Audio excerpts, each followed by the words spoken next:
MK Fit Body Bootcamp, and today I'm very excited. I have another Helen on the couch with me today. Now, this is Helen Daley, and she actually won my award this year, our annual awards party, for the Above and Beyond Award. And that's somebody that has got amazing results, shows great enthusiasm, is really positive in sessions, is happy to help out new members, is really encouraging and supportive of all the other members here at Bootcamp. So Helen won my award for that this year, so I'm very excited to have you on my couch. She's a very big personality, aren't you, Helen? Yeah, she's a bit quiet here on the couch so far. We'll get it out of you. So, Helen's had amazing results here at Bootcamp. She's lost 30 pounds of body fat. That's 10% body fat, which is incredible. You got married on the 21st of December last year, so that's very exciting as well. So we're going to have a little chat with you and find out how you found your journey, give some advice to people watching the video, and so on. So first of all, what made you decide to come into Fit Body Bootcamp in the first place? Well, I think so. It was not December, January. I joined in April 2016, but at January I decided to make some small changes because I'd lost weight before with yo-yoed. I thought, right, don't do everything all at once, you can't cope. So I decided to drink more water and not drink alcohol in the week and not have bread in the week. So I started with those small things. So I did that. And at the end of January, we booked a cruise, a 2-week cruise for the following April. And so I thought, I can't go on this cruise the size I am.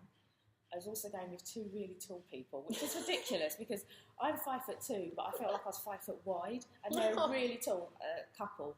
And I thought, God, I'm going to look like, it just looks worse when you're with really tall people.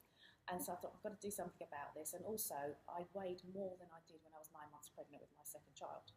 And that was I just couldn't believe that. I thought, that's ridiculous.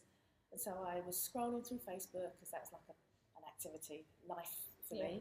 And I saw an ad for Fit Body Bootcamp. And I thought, okay, that looks good. 45 minutes, I can do 45 minutes. It's not an hour.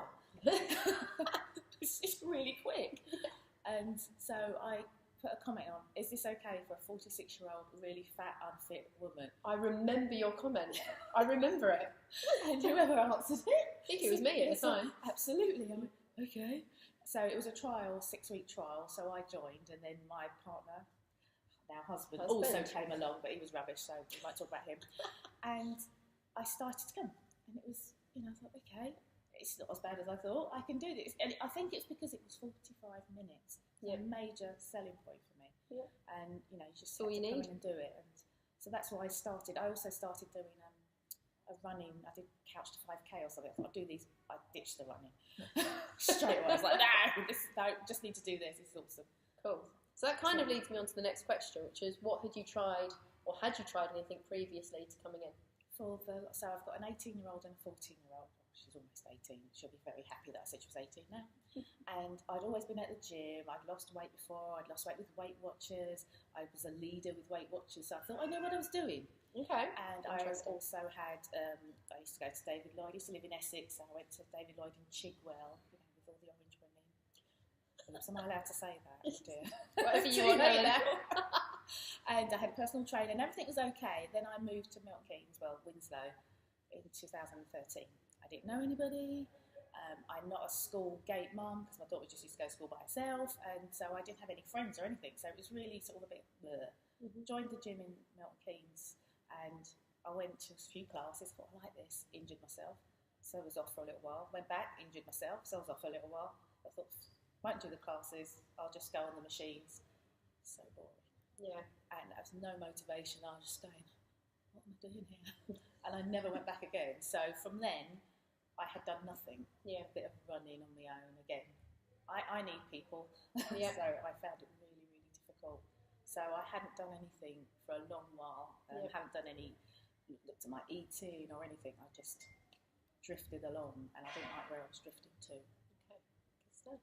Okay, so can you describe your first day, your first week here at Bootcamp, and how maybe it compared to going to the gym and that kind of stuff? Well, first of all, there was a seminar, which was really helpful. So we got to meet everybody that was starting on that challenge at trial period, and I got weighed, and I didn't get weighed, I got my stats done, which was a massive difference to just see the number. And I remember almost crying, though, because I was 50% fat. So I was thinking, oh my goodness.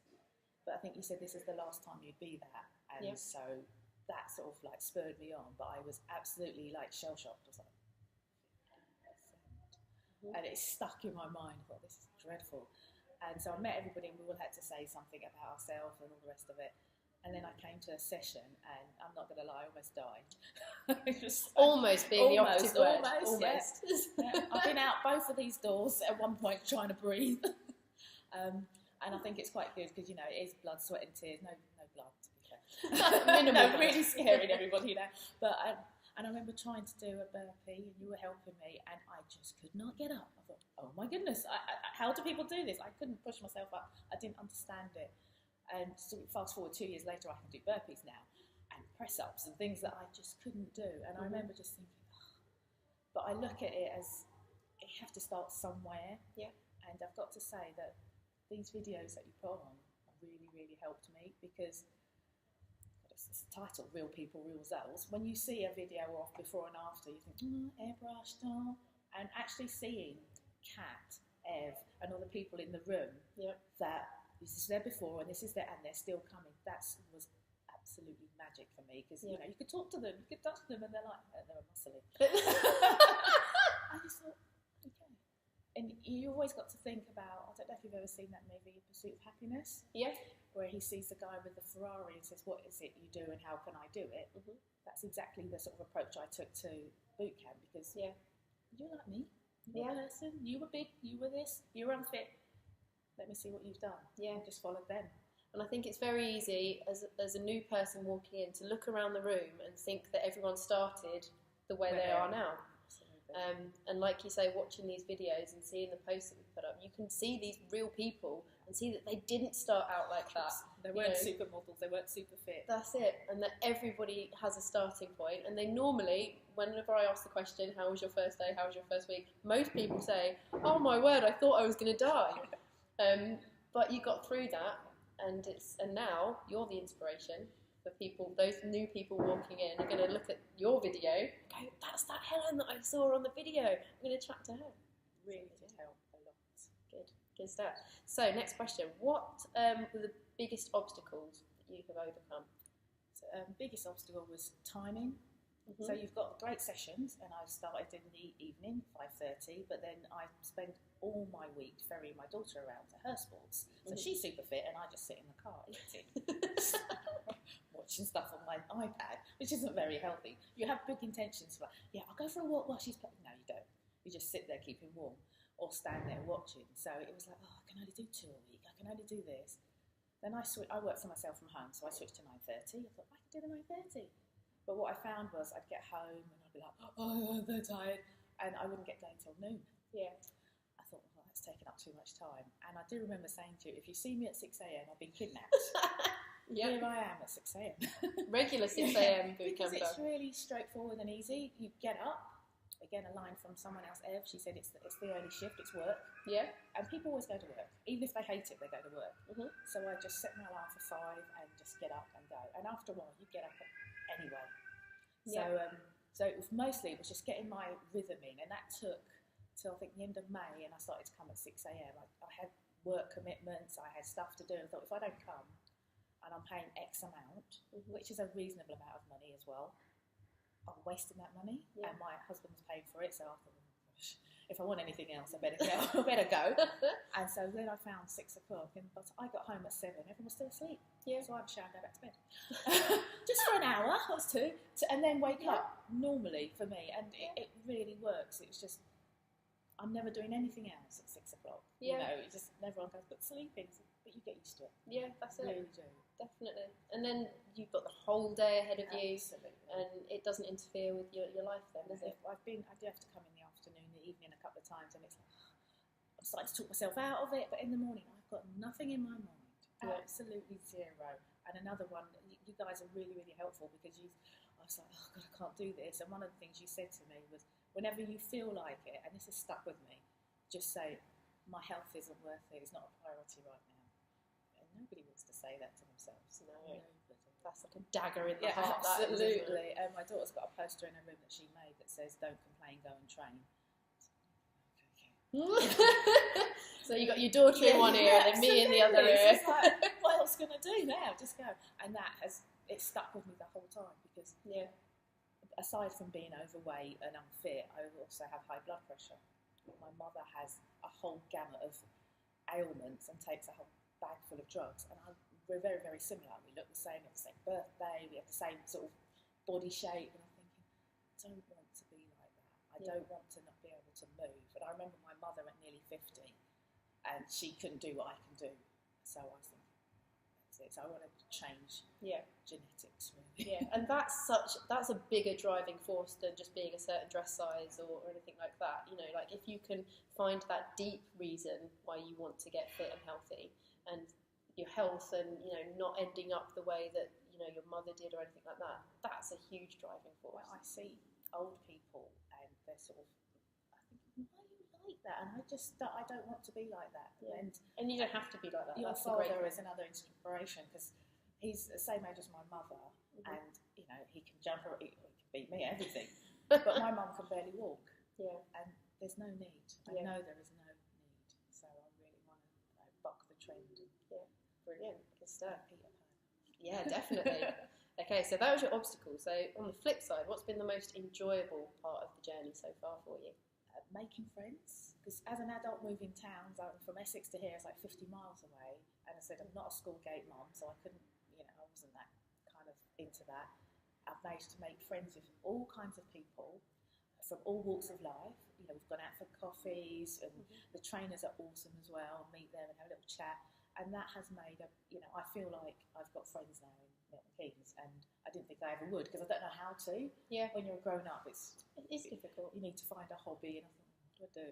And so that has been absolutely awesome, and the support. And if you're not here, a couple of times I've turned up and I've not been well. That's because I've just turned up out of habit. Yeah. I've got here and I went, I actually don't feel well, but I've not thought about it at all. I remember sitting in the car park thinking, I don't feel well, and I phoned Lloyd and said, I don't feel well. I said, go home, you idiot. Oh yeah. I can do that. That is an option. Absolutely. It didn't occur to me. And then people have said, and they've then messaged, saying, are you okay? And that's really, really nice. And if you're not here for a while, people will message you and find out where you are.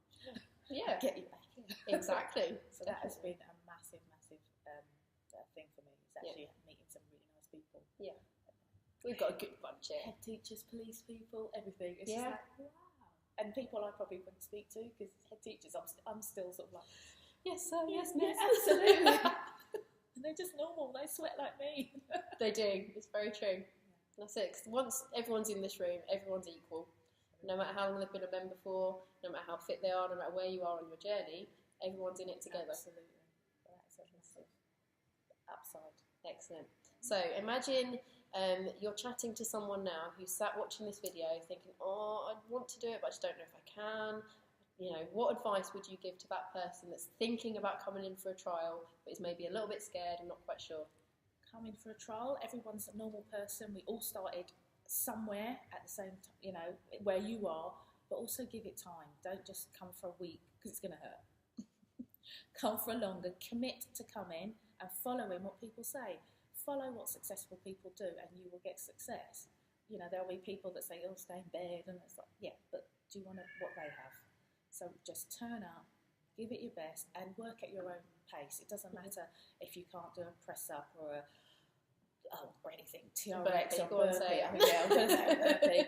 It took me a year to be able to do it properly, and it was like, wow, but you can do it. So I'd say do the trial and commit to come in and follow the rules, but the steps that you've been given. Yeah.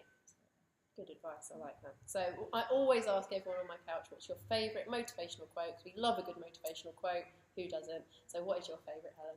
So I listen to a guy called Jim Rohn a lot on audio, and he says, don't wish that it was easier, wish that you were better. That's a good one. So I really like that one because, burpees are burpees, push-ups are push-ups. They're not going to be easier, but if I'm better at them, then I can do them. So that's one I try. That's a good one, and we've not had that one before, so very good. All right. Well, thank you so much for doing this interview with me, Helen. It's been an absolute pleasure. Give me a massive high five. You're an absolute superstar. Okay, everyone, so that was Helen's interview. I hope you've enjoyed that, and I'll be back more with some more fantastic members with some more real people, real results videos. But for now, take care, and we'll speak to you soon. Bye.